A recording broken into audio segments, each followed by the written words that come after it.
Welcome back to So You Think You Can Dance. As the bottom three prepare for their solos backstage, it's time for the first of tonight's guest performances. He's an old friend of the show, and before he hits the stage, here's a little introduction. We first met Brian Ganer in season 3 in Atlanta, where he blew us away with his unique style and his inspirational story. I have a condition called scoliosis, which deals with the curvature of the spine. At times I would fear that there'll be a day when I feel so much pain that I won't be able to dance. This year he returned in Nashville and inspired us all over again.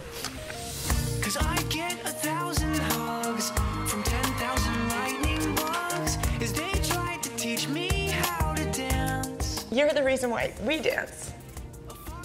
I mean, it's just unbelievable. And when Nigel heard he'd formed his own crew, he offered them a chance to perform on the show. If the other two are anything like you, you're going to be huge stars.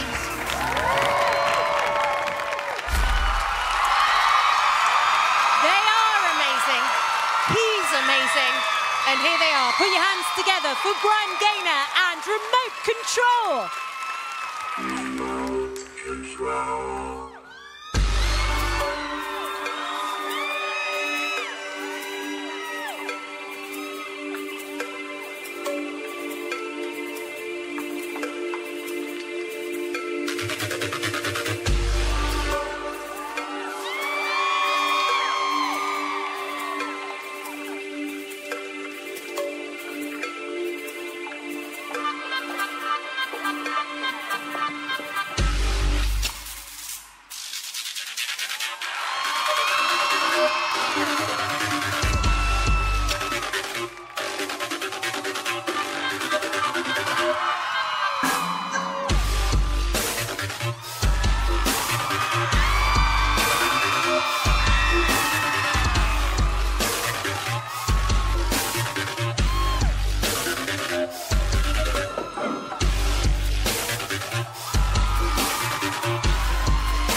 Thank you, guys.